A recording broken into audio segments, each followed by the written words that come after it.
Hi, I'm Kathleen Bryan. I want to be the first to congratulate you on completing your CDA coursework here at the University of Cincinnati.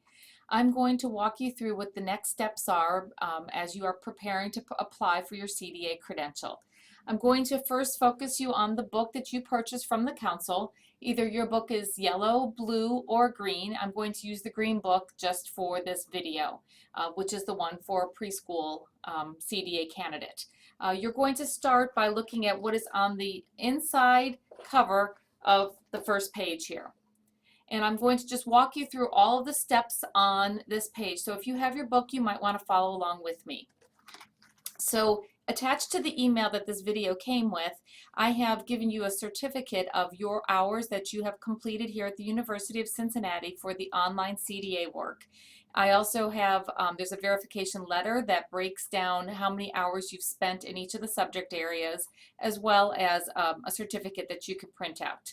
Both of those things will be included in your CDA professional portfolio to document that you have completed the 120 hours of professional education, covering each of the 8 subject areas. Then within 3 years of this coursework, you will have work with children for 480 hours. If you have not completed this yet, this coursework is still good until you have completed working with children for 480 hours. Then within 6 months of application, you will have to put together your portfolio, and I'm going to walk you through each of the parts of the portfolio. This should already be completed because all of these things were part of your assignments in your CDA coursework. So I'm going to, I just used a binder, just a pretty standard binder, and you'll probably want to put your information on the front cover here. Then when you open it up, the very first page is comes from the inside of your CDA book, and it is titled the My CDA Professional Portfolio Cover Sheet. This is like a table of contents, which then itemizes out how you have to set up the book. If you notice, each of the areas are listed with tabs, A through I, and I have tabs here on the side of the portfolio, A through I. And behind tab A is where you put the summary of your CDA education. And this is the information that I sent you in the email, and you can then transfer the numbers onto the proper columns here. So you'll have 20 hours in planning a safe, healthy learning environment and so on. You can transfer that all into there. Following that, you're going to put the verification letter that I sent with my name on there, as well as the certificate of completion. That's all attached to the email with this video. Then that is it for tab A. Then tab B is where you are going to put together your family questionnaires. This is the summary sheet, so you will have to fill this out. There's a reflective part here that after you read through each of the family questionnaires, you will summarize what your strengths and areas of opportunity of growth are. You will fill that out. Following that, you will include all of the family questionnaires. The CDA professional development specialist will not be reading through the questionnaires. She just wants to know that they are included there. So you will put all of them in here. So if you have 20 families that have completed the questionnaires, all 20 questionnaires will go in your book. Then we start documenting all of your competency statements. So behind tab C is where you put your competency statement number 1, followed by your resource collection. So resource collection 1-1 is a copy of your CPR card. Then resource collection number 2 is a copy of your weekly menu, and then a copy of your weekly plan for your classroom. Then behind tab D is competency statement number 2, followed by the resources. These are your 9 learning resources. I have them all. If you notice, I put them in plastic sleeves. That is not a requirement. That's just a recommendation. As you can see, it keeps things easily organized and easy to turn the pages. Then tab E, we are now competency goal statement number 3, followed by your resource collection number 3, which is your bibliography. I did not complete one here, but as an example, but all of the books, the 10 items that you need to include there would be put in that sleeve. Tab F is competency goal statement 4, followed by the resources. This one is resource for family counseling with the website and the contact information, followed by the second one, which is translation services for someone that has English not as their first language, as well as having sign language translation services available. Then you have to have contacts for a place that families can find help for disabilities, and you have to have 2 of those. So I have labeled those resource collection 3, disability number 2. You can itemize this however you'd like. And then the last resource collection for this one is websites that deal with child development, followed by some articles that I have pulled out. I did not put those in a sleeve. I want to have those available in case I would like to quickly pull them out of my resource professional portfolio and make copies for my families. Then I'm on to tab G, which is competency statement 5, followed by forms, an accident report form, an emergency form, and then an observation form. The key with the observation form is that it is filled out completely, not with disclosing the child's name, but they want to see that you have actually used that form. And then the last tab that deals with competency statements, competency goal 6, is here at the back. I want to take a moment to remind you that each of the competency goals should not exceed more than 500 words. So as I was looking through some of the ones that have been turned in, they do exceed 500 words. You might have to edit that to get that down below 500 words. Then the resource collections for 6, the state agency that's in charge of licensing childcare in your state.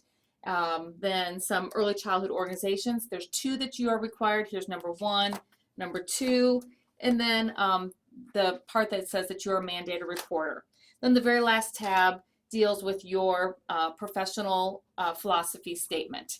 So that is how your book should be organized, and that should be complete when you are preparing to contact the council to schedule for your CDA observation. I'm going to briefly show you how to apply. That would be the next step that you follow. You go to the CDA Council.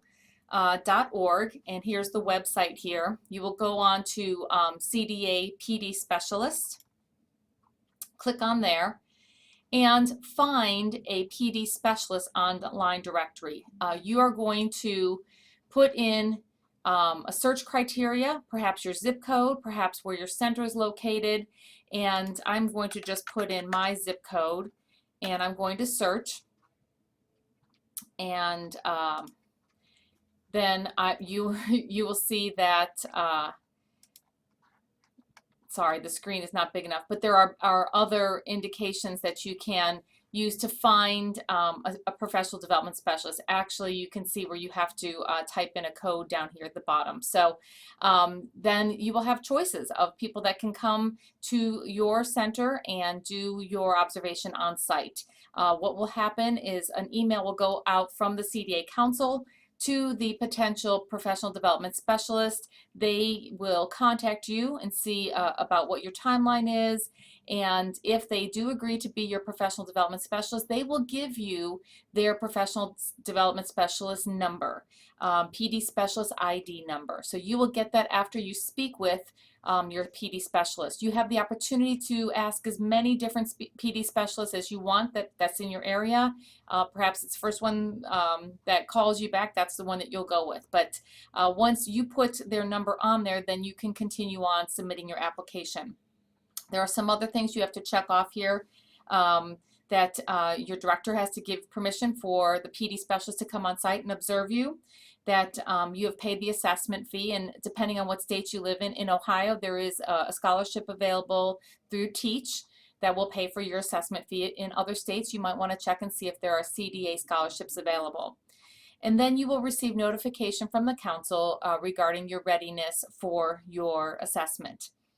Then once you have decided on when your verification visit's going to happen, you will agree on a certain time. I want you to prepare at least 4 hours for the PD specialist to come into your center. The first hour, he or she will come in and review your portfolio and look through that. That will probably take 60 minutes. Make sure that you have an area that is quiet and undisturbed for him or her to look through your professional portfolio. Then you will be observed for 2 hours. where you are expected to be working constantly with children during those 2 hours. So it will not be scheduled during nap time and during a time where the professional development specialist can see you really in action. And then there will be at least an hour that is expected for you to spend time just one-on-one with the PD specialist to reflect on your visit and to reflect on your professional portfolio. This is a very, very important time. So obviously you cannot be in ratio with your students, so your administrator will have to arrange for some coverage in your classroom, or you can arrange for a time after your observation that this can take place after hours. It can take place the next day or even some other day during the week, but it must be completed within 7 days of your observation. The other thing you will have to schedule is your computer-based assessment at the Pearson View Center. This is where you will be given an online exam regarding the information that you have learned, and I think you should be completely ready for this based on the coursework that you've had here at the University of Cincinnati. So you will go on to the pearsonview.com website, and this information is all in your book, but you will go to locate a testing center. You will choose academic, and then you will go down to where it says CDA Child Development Associate Credential and click on there. You will then put in a zip code and go to search, and you will see many different testing locations that you can schedule your professional development, your CDA exam.